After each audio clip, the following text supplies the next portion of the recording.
تیسری خوبی شوہر کے حقوق ادا کرنا۔ عورت کی ایک اہم خوبی یہ ہے کہ وہ شوہر کے ساتھ حسن سلوک کرنے والی ہوں، اس کے حقوق کو ادا کرتی ہوں اور اپنے قول و فعل کسی بھی چیز سے شوہر کو تکلیف نہ پہنچاتی ہوں، کیونکہ نبی کریم صلی اللہ علیہ وسلم کا ارشاد ہے، قسم اس ذات کی جس کے قبضہ میں محمد صلی اللہ علیہ وسلم کی جان ہے، عورت اپنے پروردگار کا حق ادا نہیں کر سکتی جب تک کہ وہ اپنے شوہر کا حق ادا نہ کرے، اور اگر شوہر اس سے اس کی ذات یعنی جماع کا سوال کرے تو بیوی کو چاہیے کہ منع نہ کرے،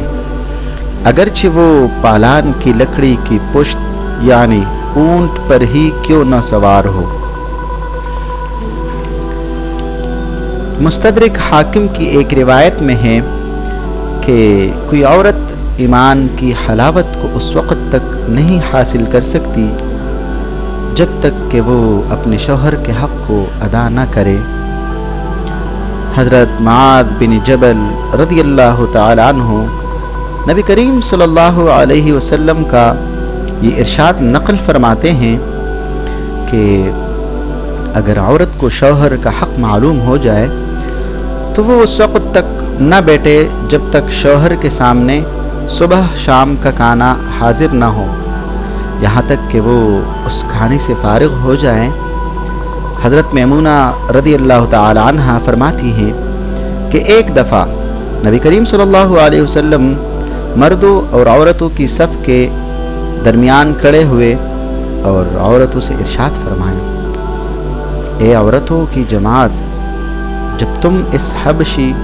یعنی مراد حضرت بلال رضی اللہ تعالیٰ عنہ تھے، یعنی تم اس حبشی یعنی حضرت بلال رضی اللہ تعالیٰ عنہ کی اذان اور اقامت کی آواز سنو تو وہی کلمات کہہ لیا کرو جو یہ کہتے ہیں، اس لیے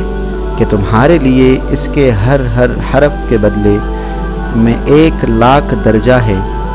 حضرت عمر رضی اللہ تعالیٰ عنہ نے سوال کیا کہ یا رسول اللہ صلی اللہ علیہ وسلم، یہ تو عورتوں کے لیے ہیں، مردوں کے لیے کیا حکم ہے؟ آپ صلی اللہ علیہ وسلم نے جواب میں ارشاد فرمایا،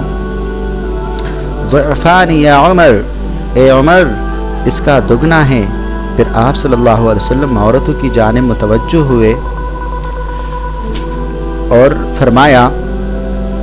عورت ایسی نہیں جس نے اپنے شوہر کی اطاعت کی، اس کا حق ادا کیا اور اس کی اچائی کا تذکرہ کیا اور اپنی ذات اور شوہر کے مال میں کوئی خیانت نہیں کی، مگر یہ کہ جنت میں اس کے اور شہداء کرام کے درمیان صرف 1 درجے کا فرق ہوگا۔ پھر اگر اس کا شوہر مومن اور با اخلاق ہو تو جنت میں یہی عورت اس کی بیوی ہوگی۔ سبحان اللہ، جیسے کہ دنیا میں ہے، ورنہ اللہ تعالی شہداء کے ساتھ اس عورت کا نکاح کرا دیں گے۔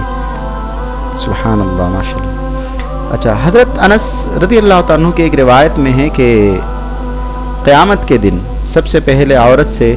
اس کی نماز کے بارے میں پوچھا جائے گا، پھر اس کے شوہر کے بارے میں سوال کیا جائے گا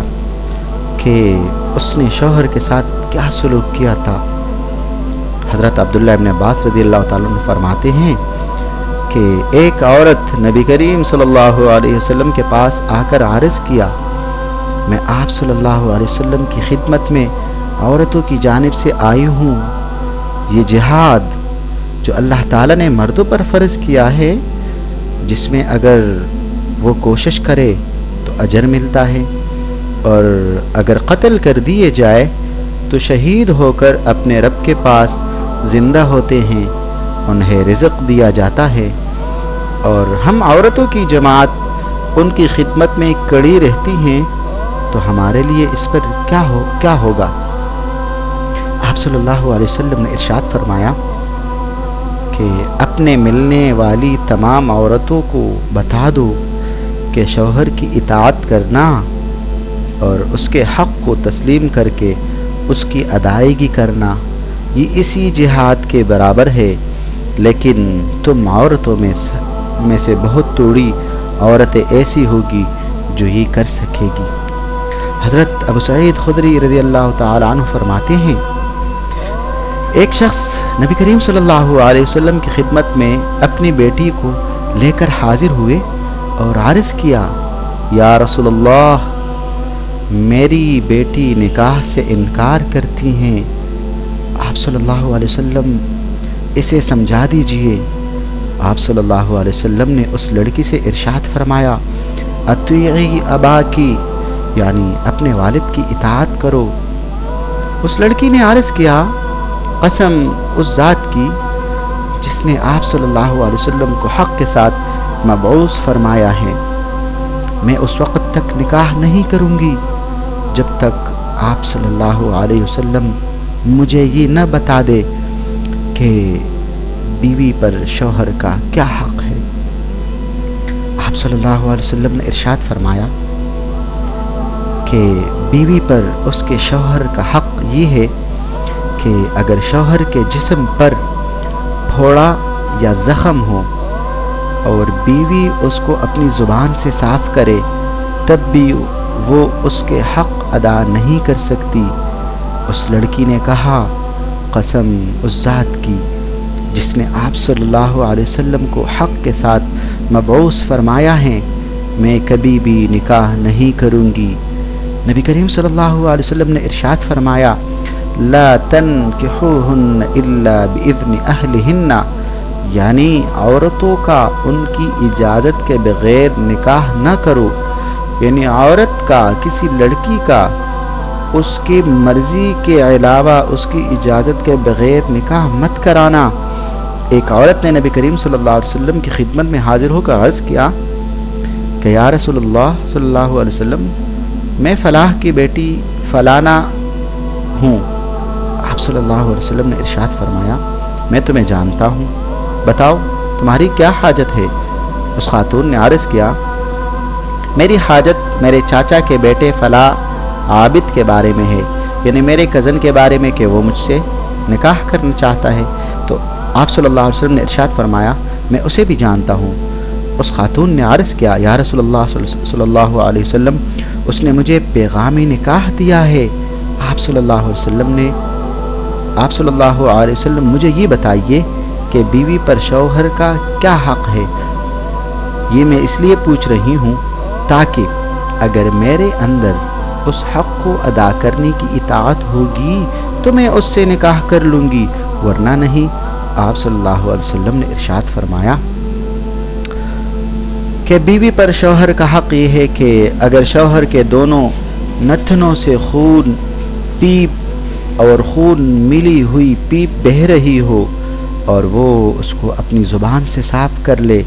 تب بھی اس کے حق کو ادا نہیں کر سکتی۔ اگر کسی انسان کے لیے دوسرے انسان کو سجدہ کرنا جائز ہوتا تو میں عورت کو حکم دیتا کہ اپنے شوہر کے سامنے سجدہ کرے، اس لیے کہ اللہ تعالیٰ نے اسے عورت پر فضیلت دی ہے۔ یہ سن کر عورت نے کہا، قسم اس ذات کی جس نے آپ صلی اللہ علیہ وسلم کو حق کے ساتھ مبعوث فرمایا ہے، میں ساری زندگی شادی نہیں کروں گی۔ اور یہ اس وجہ سے نہیں کہا بلکہ یہ اس وجہ سے کہا کہ کہیں ہم سے اپنے شوہر کے حقوق میں کمی نہ آئے اور اس حقوق کی کمی کی وجہ سے ہمیں اللہ تعالیٰ اپنے عذاب میں گرفتار نہ کرے۔ حضرت عائشہ صدیقہ فرماتی ہیں کہ میں نے نبی کریم صلی اللہ علیہ وسلم سے دریافت کیا، یا رسول اللہ صلی اللہ علیہ وسلم، عورت پر لوگوں میں سب سے زیادہ حق کس کا ہے؟ آپ صلی اللہ علیہ وسلم نے ارشاد فرمایا، شوہر کا۔ میں نے عرض کیا، مردوں پر لوگوں میں سب سے زیادہ حق کس کا ہے؟ آپ صلی اللہ علیہ وسلم نے ارشاد فرمایا، اس کی ماں کا سب سے زیادہ حق ہے۔